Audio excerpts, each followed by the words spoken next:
First off, I'd like to acknowledge the traditional owners of the lands of which we're all meeting on. Today, I'm on the Dharawal country of the Wodi people, and I'd like to pay my respects to all elders past, present, and emerging. I'd also like to thank you all for coming. This is Project AIR's Lived Experience Air Academy.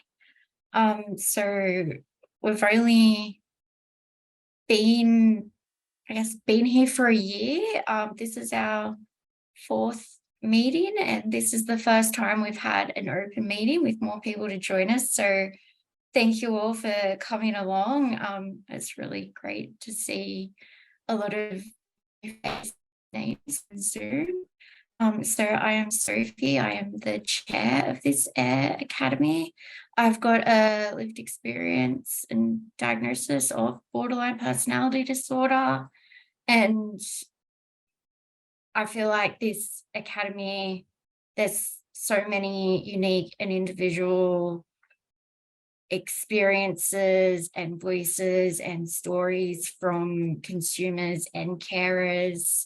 And we've also got Rachel and Bryn as well, who also work at Project AIR. And for me personally, I'm just hoping that, someday in the future, things will be better and easier for people living with BPD. We can decrease the stigma. That would be great. Getting more treatment options, more available, more affordable, just treating us as humans. Like, we might have a diagnosis of BPD, but that doesn't, it shouldn't be an awful label.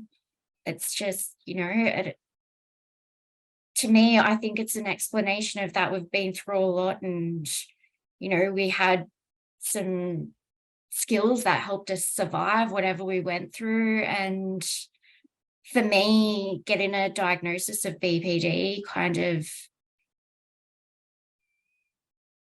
it made me feel like, okay, there's a question, here's an answer to why I feel like I do. It helped me get into a type of therapy that works for me. So I feel, getting that diagnosis has helped me come a long way and be able to live a life worth living, which is what I want for everyone. Does anyone else from the AIR Academy want to introduce themselves? Hey, I'm Nat Malcolmson. I'm in Canberra. I've been on the academy since it started, and my experience is my husband has BPD and was diagnosed 8 years ago. We've been together 23, so it gave us both of understanding of what was happening and why things would kind of get better for a while but still end up on this emotional roller coaster.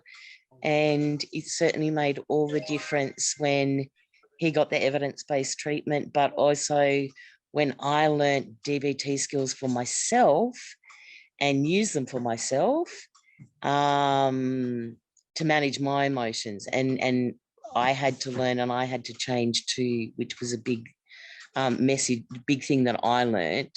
I had to understand how his brain worked and how we could be effective, especially when he was dysregulated. So, and I'm very passionate, and I'm always hassling the researchers that they write these amazing research papers, but I think you need a degree in reading research, scientific research, to be able to read them. So heavily promote, as all the lived experience people do on the Project AIR Academy, is say that it would be great if you could also do, a 1 or 2 pager summary just in plain English, so that we can all understand what these learnings are and how maybe we adapt them, because I think that's really important for us to push for that. So, and it's great that, you know, Project Air has this academy for us to be able to have that input and get them thinking. So yes, that's me. Thanks, Nat. Sorry to put you on the spot, Alex, but since you're our other carer rep, do you want to introduce yourself? Yeah, absolutely. Hi, everyone. My name's Alex. I am based in Sydney, and my experience is as a carer support person for a loved one who does have the diagnosis and amongst other things.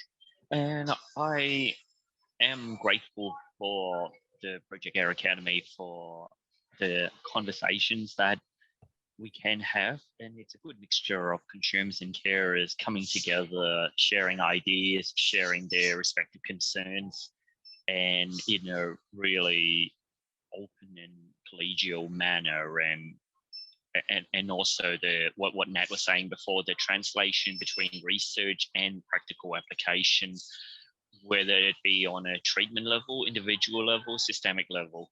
So I really do look forward to hearing from everybody, and how we can all work together, whether you be whatever your role might be as a carer, supporter, consumer. Yeah, thanks all. Thanks, Alex. Does anyone else from the Air Academy want to say a little bit about themselves? Yeah, I will. Thanks, Sophie. So I'm new to the lived experience realm. I had a late life diagnosis of BPD at the age of 40, after my whole adult life trying to work out what was going on with me. I'm in the strange position of actually being a mental health social worker. So in the end, I thought I have to learn this myself in order to heal myself, because I couldn't actually find a way into effective treatment. So I bring both hats to looking at what it means to have BPD. And I guess the main thing, just to throw out there, which I think everyone present is probably aware of, is the ongoing stigma and misinformation around what it means to have BPD, that it often involves trauma, and trauma principles really need to be applied to any interactions with people that might have a personality disorder or BPD. And that hopefully this integration of recovery practices can start to really be integrated with more medical-based services at the moment, and just loads more of it, because it's very hard to access treatment for most people. Thanks. Thank you. Does anyone else want to introduce themselves? Erica. Yeah, my name's Erica, and I was diagnosed, I'm lived experience. I was diagnosed when I was 16, but I sort of, there wasn't much support available at the time. It was heavily, BPD was heavily stigmatized.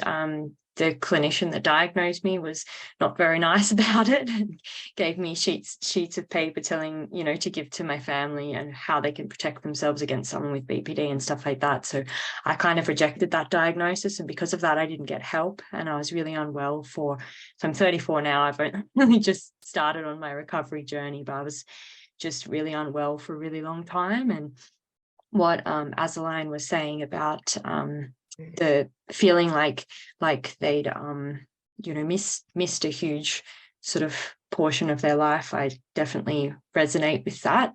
So I'm very interested in early diagnosis and early intervention, just so that other people don't have to lose large portions of their life, just not getting the help. And it is obviously something that is very treatable, but if it's not treated, it just is quite horrific. I also have experience as a mental health carer, but not for someone with BPD.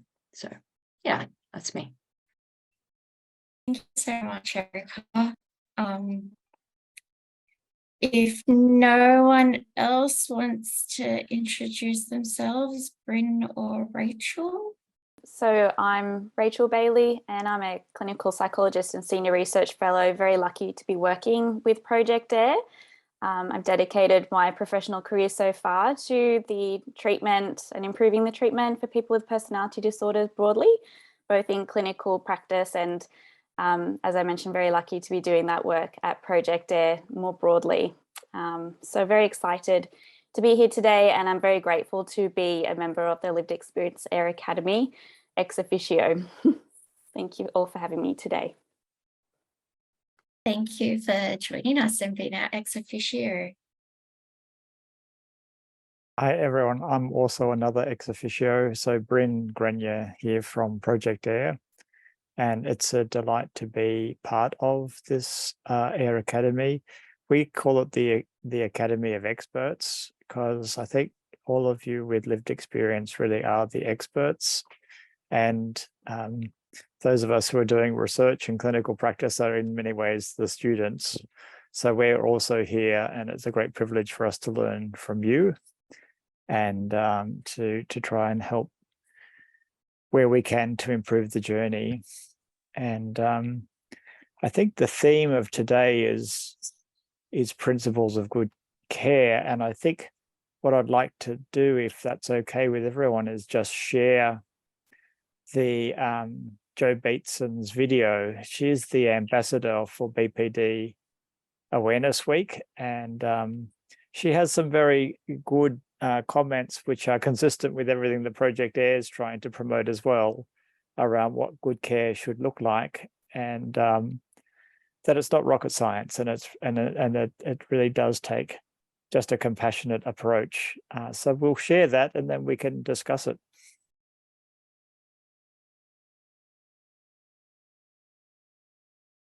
I'm Jo Beatson, a psychiatrist who's been working in the field of severe personality disorder and complex trauma for several decades. I acknowledge the traditional owners of the land on which I'm speaking today, the Wurundjeri people of the Kulin Nation. I pay my respects to their elders, past, present, and emerging, and any First Nations people who may be viewing this clip. I'm deeply honoured to be the ambassador for the 2023 BPD Awareness Week. I've maintained over many years that treating BPD is not rocket science. It requires the consistent application of core principles, all within the capacity of every clinician. Research has found that these core principles, drawn from the specialised therapies for BPD, like DBT or mentalisation-based treatment, are the common factors of what works for BPD. Importantly, for most people, the common factors work as well as the specific treatments, and clinicians don't need extensive training to learn and master them. They are as follows. A warm, collaborative relationship. This involves respectful listening, being human, thinking with, not for, the person living with BPD, being active, engaged, and honest about what you can do and what you can't. Next, trauma-sensitive care. This involves being interested in the person's own views, empathic and non-judgmental. Always remember that challenging behaviours like self-harm, for example, can have survival value. Then validate, validate, validate. Validation of the person's current emotional experiences is of great importance. It involves showing that you get what they are feeling. It involves acceptance of the person's subjective experience. This will help them feel understood, and feeling understood is crucial for any of us when we are distressed and seeking connection. Use a treatment framework. What I mean here is that whenever you see someone with BPD, even when it is a one-off, for example, in an emergency department, you need to be consistent and reliable and provide what structure you can. Structure here refers to psychological holding, which in every setting with a person with BPD involves explaining what to expect as far as you can. Of course, when you see someone regularly, you'll have regular appointment times, a consistent space, clarity about the diagnosis and the treatment you're offering. All are aspects of the structure I'm referring to. Have a recovery focus. Focus on the person's strengths, maintain optimism, and ensure you support their autonomy in relation to their treatment. Work with family and friends as allies. Too often, family and friends have not been included in relation to the diagnosis or treatment for someone with BPD. They can be your best allies so long as the person with BPD agrees to their involvement. They need to be informed about the diagnosis, the treatment approach, and what they can do to help the person they are supporting. Offering these core principles of care to people experiencing BPD will assist in the development of a therapeutic and trusting relationship. Most of them can be used in every interaction with a person in distress. They can certainly change lives for the better. Be the difference, make a difference by using the core principles of care in your practice. Thank you. We do have also joining us from Norway, Osalina Baldersen, and I'd just like to acknowledge that she's here joining us and maybe ask her to say a few words to introduce herself to all of us. Osalina. Yeah, thank you, Bryn. I was extremely lucky, or as I usually say, I won the lottery of psychiatry in Norway. 14 years ago, I was standing with one foot in the grave and the other one on its way to prison, basically. And I got into a 3-year mentalization-based treatment program. And when I got out of there or was discharged 11 years ago, I no longer met the diagnostic criteria for personality disorder. I say personality disorder because while I had borderline, I also have traits from multiple other personality disorders as well.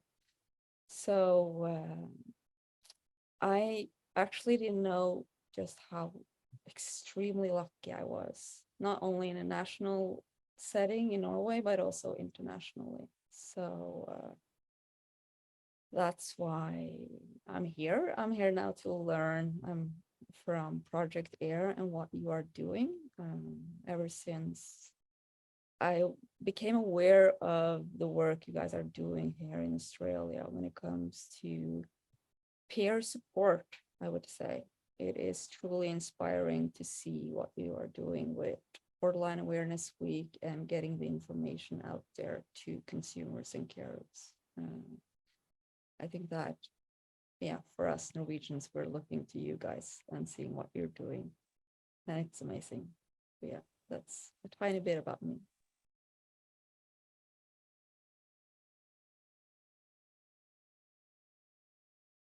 I think it's worth noting that it is 11 years since I got out of treatment, and it's been a process even after treatment to recover and build a life, basically.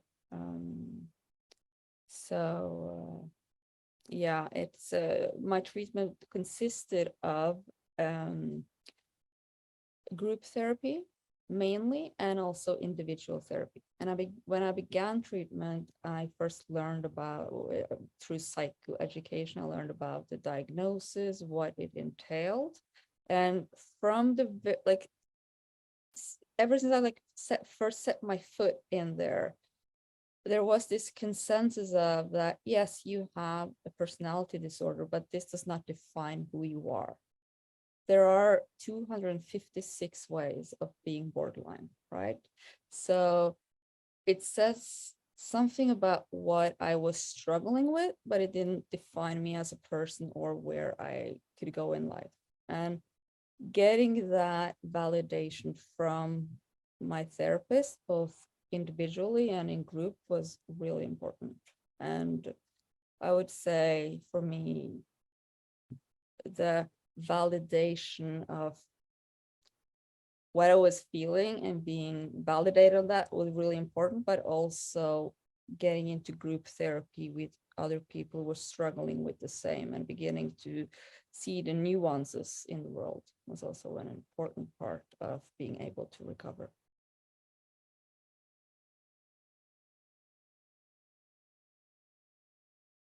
Both yes and no.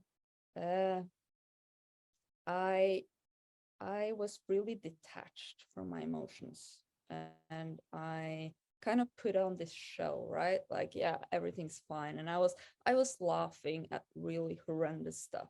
And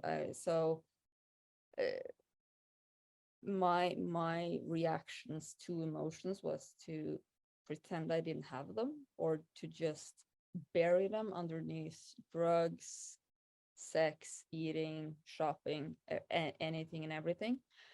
So while I really wanted to do something about it, but when I was in therapy, there was periods where I didn't show up so many times that I actually was called in to be let know that if you don't start showing up, you will lose this opportunity.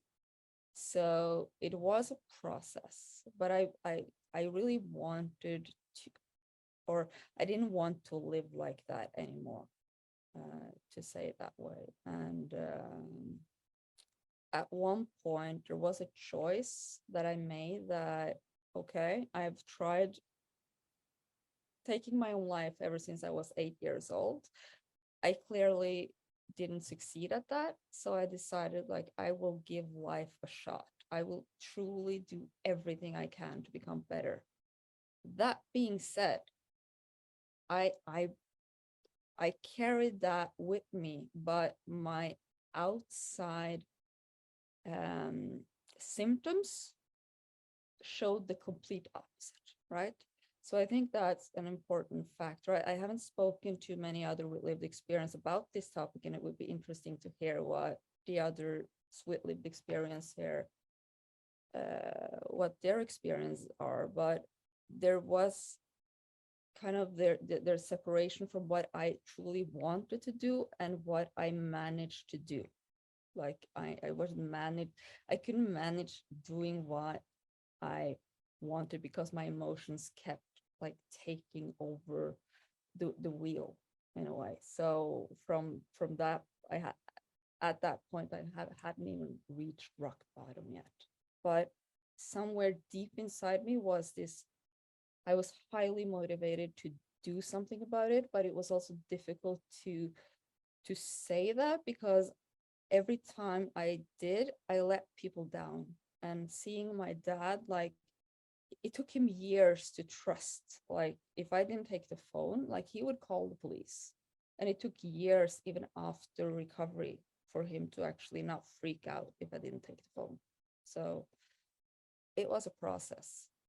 So I'm interested to know, like, from other lived experience, if you have the same, like, what you wanted on the inside and what you showed on the outside. I resonate a lot. I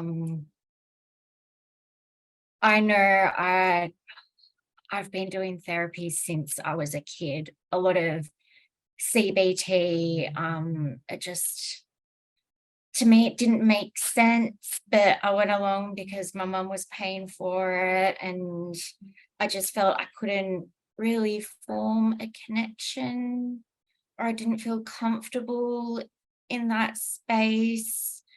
And when I did finally get the diagnosis of BPD, that was it.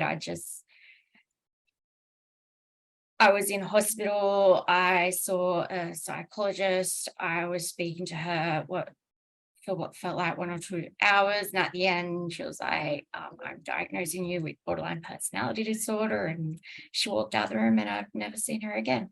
And yeah, I did not get any information about what it was till I was getting ready to go home, and I got told that the only treatment that's helpful is dialectical behavior therapy. And then I didn't get information about that. So everything was very disconnected. And yeah, I didn't do the greatest in my first DBT group therapy. It was the first time I'd done group therapy. I ended up ghosting that group therapy. But I also had, as part of that, from what I understand, at least where I live, this type of therapy isn't currently running, but there was also one-on-one schema-based therapy with one of the psychologists helping run the group therapy, and she was able to keep seeing me despite me not going to the group therapy. And that's where things started making a lot of sense. There was validation, there was understanding. It was like the puzzle pieces started fitting in, and I was like, maybe I can change. And that gave me hope. And I now see a different therapist, still doing a lot of schema-based therapy, probably doing a bit of other things, depending on how I'm feeling and what's going on. But I've done a few more DBT groups. I feel like the more times I do the groups, the easier it is to understand, the easier it is to actually acknowledge what the skills are, put them into use, where to put them into use in my day. I am aware that it can be really hard finding DBT therapy, DBT groups. There are a few online, but it is hard, but there is help out there and there is hope out there. And yeah, you're not alone. And I feel like this Zoom room shows that, you know, there's others that have experienced it or still experience it.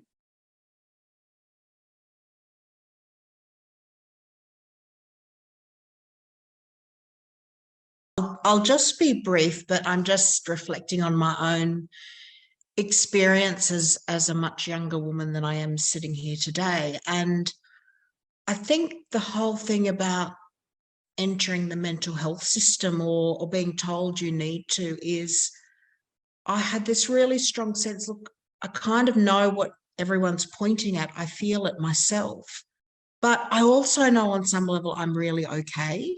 And I don't want to be told or get this impression that there's something, you know, wrong with me.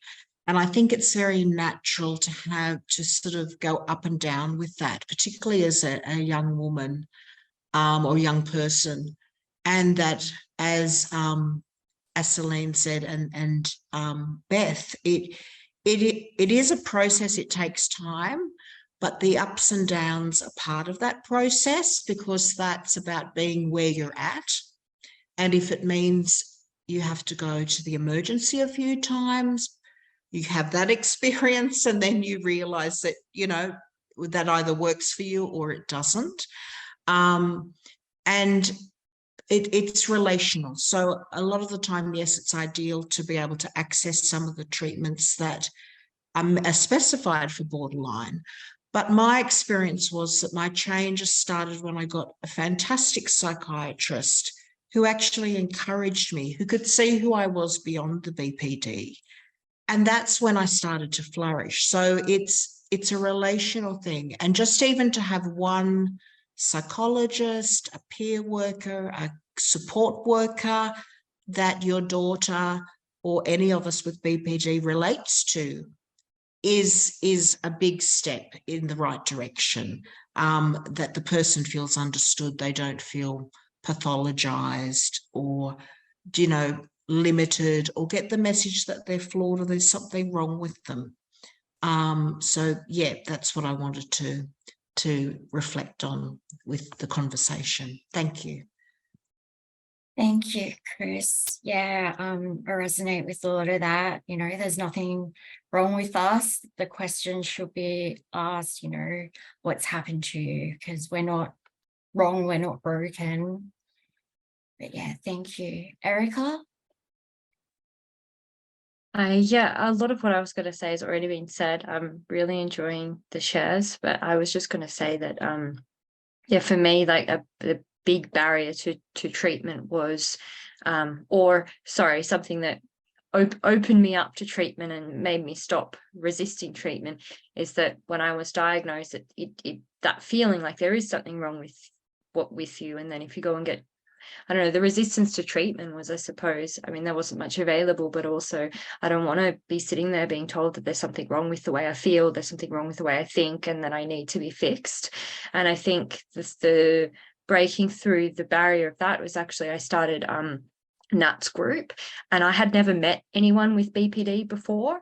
And meeting other people with BPD and realizing that they're really beautiful humans, really lovely people, really creative, really passionate, and really loving life, even though suicidality is like a big thing for a lot of people. It's like, for me, it's more just wanting the pain to go away rather than not liking life and not wanting to engage. I wanted to engage. So for me, the most important thing was meeting other people with BPD and realizing, yeah, that that like you just said, Sophie, that we're not broken, and engaging with other people's struggles and learning that the big emotions that I have, they're okay. Just need to learn how to manage them. So yeah. Thanks so much, Erica. Yeah, thank you for sharing that. Nat? Yeah, I just wanted to say too, for those that are loved ones, it's on my journey, it was learning the things that stood out for me were it's imperative that you meet and you engage with other people who share a similar experience to you. That peer support is just imperative. Mine started on Facebook. I found a Facebook group that was for loved ones, and it was people all over the world, made some really good contacts with people that I'm still friends with today and that supported me through a lot, because at that stage couldn't get out and there wasn't anything in the local area. So think of alternative supports, you know, don't get stuck in that black and white thinking. When you go for help and there's nothing there, it's like there's someone somewhere further along their journey than me that has helped influence, create something out there somewhere. You know, it's just finding it. So Facebook was a good starting place. I found, however, though, the ones that were most helpful were based around some structure. So I was in a loved ones group, and the basis was that DBT principles. So it wasn't vent groups. It came from very much a strength perspective. You need the strength perspective. We've got to balance out those extremes. It was hearing John Gunderson when he was alive giving a talk from Maclean University. They've got a website with really great webinars, lots of them on families too, and for young people. That's Maclean Hospital in the US, their BPD, I think, education program. You can access those online. Project Air's got a heap of stuff. Spectrum's got stuff. Make sure you're getting good information from places. And John Gunderson was on once, and it was a family one. And I remember a woman, put up and said, "Oh, should we get some counselling too?" And he was just like, "Oh my God, you should. You know, that shouldn't be it. Should we? You need it. Remember, BPD, what does it affect? One of the things it affects at the core is relationships. So that person's relationship with themselves and everyone else. So it's going to have a big impact on family. And knowing that it can feel hopeless at times. And for me, when I felt hopeless, I got my ass to a counsellor for some support. And also it was just hearing from other people, getting ideas from them, and just being able to let someone hold that hope until I could hold it back. You know, I could take it back again, but I knew I had to get it back because there was hope. And for me, it was, I had to learn how to you know, change my reactions and things that were going on. But I had to take my reaction. So I learnt DBT skills for me initially off YouTube videos and different manuals that I found, so that I could actually manage my emotions, so I could be much more effective when my husband was dysregulated. And I learned early on, there's no point in trying to have a rational conversation with someone who just can't access that rational part of the brain. So it was me learning how a BPD brain works and thinks, and sometimes you have to act counterintuitively. So it's just wherever you are, trying to look out and see if there's something there. And yeah, Diane's just said, can folk talk to me individually? Yeah, sure. And I run an online loved ones group, mainly for people in Canberra, but we're online, other people could come. And I'll put my email address up, but it's just remembering that you too need support, because I think sometimes we minimize and we go, oh, I bet our loved one is in so much pain. Yes, they are. And it causes us so much pain too, seeing them in such pain. And then, you know, having those behaviors on us because we're the safe people. Okay. So, yeah, I can tell you, I resonate with you. That was where I was probably 7 years ago. Can happily say now my hubby's in recovery and life is so much different. And you've heard other people here say that. So just know that there is that hope, but it's also too preparing. This is a marathon. It's not a sprint. This is long-term healing. Okay. But just know you're not alone. Azalina? Yeah, I just wanted to kind of emphasize what Natalie was saying about how real the pain is, right? I remember when I was young and I lost this teacup when we were moving, and my mom kind of burst into this spontaneous reaction. And it was, when I look at it now, I see how innocent the situation was, and she was quick to comfort me. But the thing is that my own self-hatred was so extreme that even if people just looked away, I took that as a sign that they hated me. They didn't want me to live. And when even innocent small interactions with people, because of your own self-hatred, becomes, then it's natural to react as strongly as one does. If you actually believe that people hate you, or that you are not good enough, and that everything you're doing is wrong, and that creates such strong emotions. And that was really important for my recovery, to kind of begin to see the world in a new light, that and create some sort of sense of self and value. So yeah, and I think that's so important when you meet people who struggle, to realize that however absurd it might seem, it's real to the person who is experiencing it. It's true for them right there and then, even though you might know that from your perspective, you did not mean anything ill with whatever comment you said or whatever it is that sparked that, but it's still real for the person who experienced it. Yeah. Thank you everyone for coming along today. I hope you all got something out of this. I feel like, yeah, lots of stories were shared, lots of different websites have been shared in the chat. Yeah, I just want to thank you all for coming and listening to us. And yeah, BPD Awareness Week, if only it went longer, but we've got a whole week that we can talk about it, help smash down the stigma that still unfortunately surrounds it, and just to provide hope that, you know, you can live a full meaningful life, a life that you want to live, and you can do great things. Bryn or Rachel, do you have any final words to say?